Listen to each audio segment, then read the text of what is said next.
face her on Friday. 9:12 is the time right now. The Washington Mystics are facing off against the Indiana Fever this Friday. And new this hour, we're getting the inside scoop of one of the Fever's star players. We're talking about Caitlin Clark. Christine Brennan just dropped a blockbuster book about her. It's called On Her Game, Caitlin Clark and the Revolution in Women's Sports, and is already climbing the charts as a #2 New York Times bestseller. Good morning to you. Thank you very much for joining us. We have a lot to get to in a short amount of time, so we'll just dive right in. What first drew you to writing this story about Caitlin Clark? What made you decide, okay, this is what I want to do?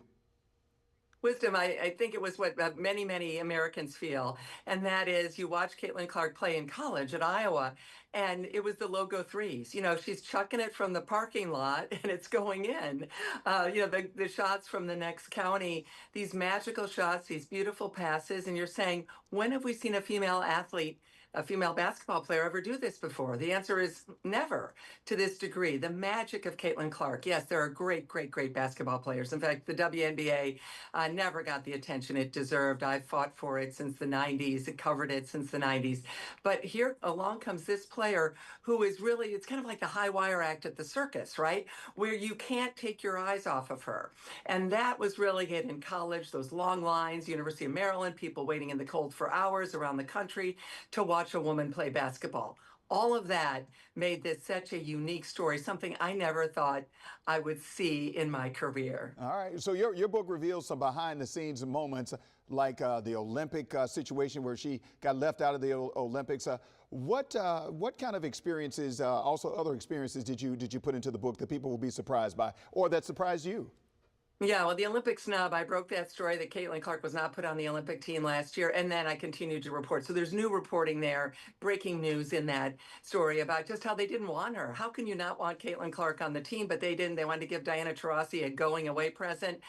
Ridiculous. I've covered the Olympics since 1984. Never seen anything that egregious of a decision in team selection, but they did it. So I covered it. You know, it's Caitlin Clark. I interviewed her, asked her 40 to 50 questions, and mostly in small press briefings.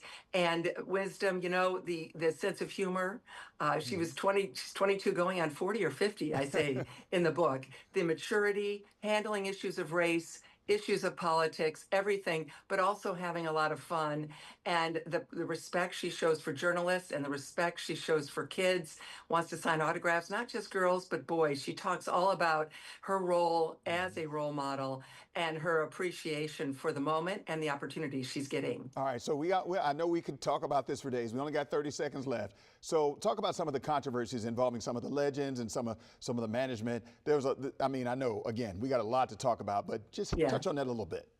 Sure. Well, it's a 74% Black league, and I dive in, and On Her Game, I dive into that issue.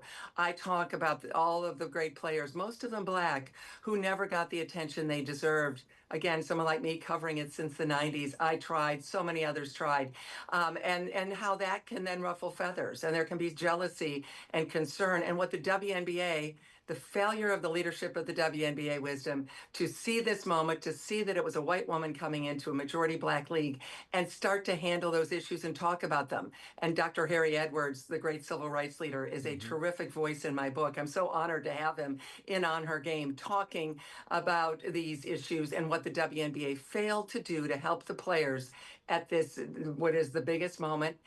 This is the moment, their best chance to become a big league in that sense. And that was a failure. And I deal with all of the WNBA's failures, as well as, of course, the tremendous successes of Caitlin Clark and the Indiana Fever. All right. Well, Christine Brennan, thank you very much. We appreciate your time, giving us some insight into your new book. Continued success. And we need to get you to come in here one day so we can talk about this in depth a little bit longer.